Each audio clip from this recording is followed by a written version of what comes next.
All right, so in this video, I'm going to show you exactly how to take retatrutide. I'll show you how to reconstitute it if you have a 5 milligram bottle, a 10 milligram bottle, a 12 milligram bottle, a 20 milligram bottle, or a 30 milligram bottle. I'm also going to give you suggestions on a starting dose, and I will give you suggestions on if you're switching from tirzepatide to retatrutide, if you're switching from semaglutide to retatrutide, where should you inject it at?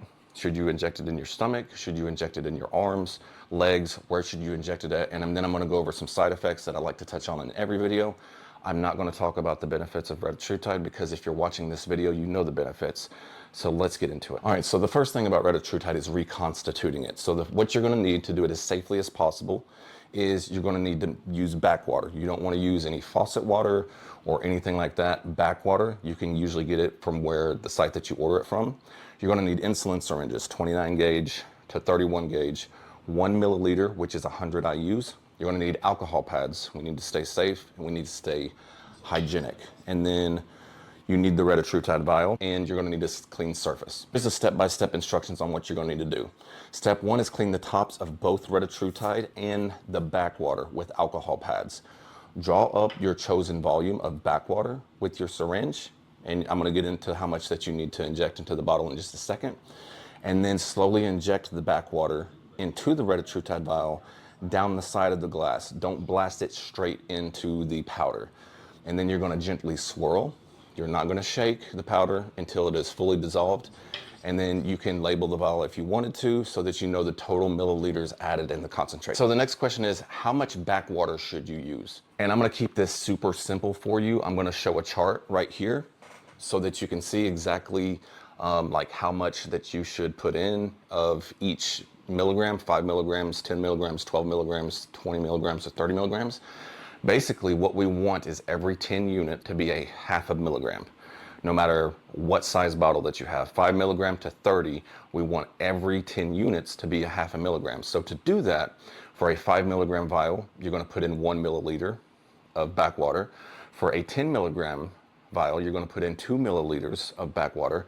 For a 12 milligram vial, you're going to put in 2.4 milliliters of backwater.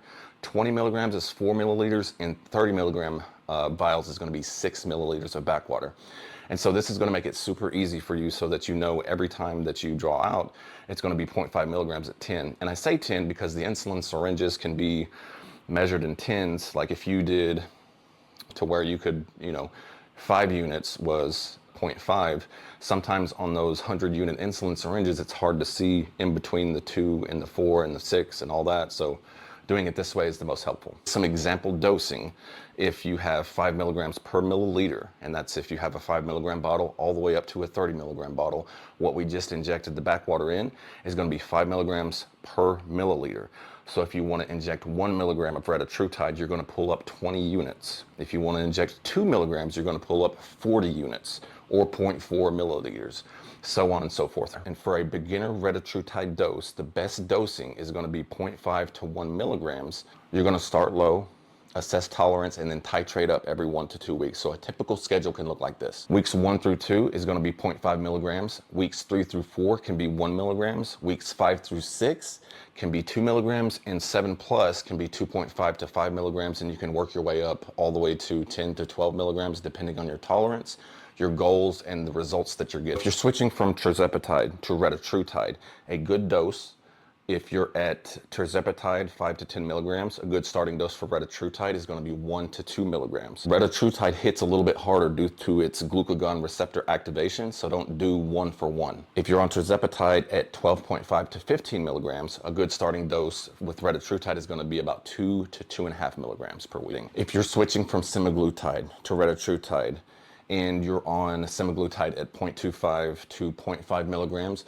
a good starting dose for retatrutide is going to be 0.5 to 1 milligram. If you're on semaglutide of 1 milligram or more, retatrutide at 1 to 1.5 milligrams is a good starting dose for you. And so just in case you didn't want to write that down, I'm going to show that on the screen right here so that you can have a good little cheat sheet of a beginner dose, or if you're switching from tirzepatide, or if you're switching from semaglutide. Next question is where to inject retatrutide. Retatrutide is going to be best injected subcutaneous only That means fat, not in your muscle or anything like that. The most common areas are going to be your stomach, your love handles, your upper thighs, or the back of your arms. Does injection site matter? Technically, yes and no. Here's what's important. Retatrutide will work no matter where you inject it as long as it's in subcutaneous fat. The absorption rate can vary slightly depending on injection area. The abdomen tends to absorb faster than the thighs. Fat thickness, blood flow, and inflammation all affect absorption rates. Do people absorb differently in different areas? Yes, and here's why. Subcutaneous tissue isn't the same in every single body part. Some people notice faster onset of appetite suppression when injecting in the stomach. Others report slower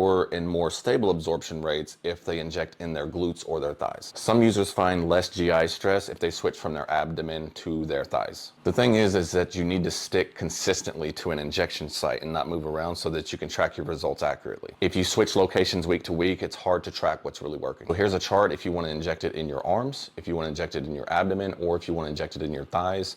Abdomen is going to be fast, love handles is going to be moderate, thighs is going to be slow to medium, arms is going to be moderate, and it's just depending on how fast that you want it. Just make sure you stay consistent. A retatrutide video wouldn't be complete if we didn't talk about side effects, and I've already mentioned some side effects, but it's worth noting again. New users can experience nausea. You can experience slight skin sunburning feeling. A lot of this is going to be dose dependent, so if you try to start too high, it can hit you really fast at once. Some people notice a very big appetite suppression, and sometimes that can be too much for somebody. Fatigue and low energy can also be another side effect that is a pretty common side effect. Headaches, brain fog. But the GI side effects are the most common. Nausea, constipation, acid reflux. Just to reiterate, I don't want to sound like a puppet repeating myself. Just start slow and work your way up from there.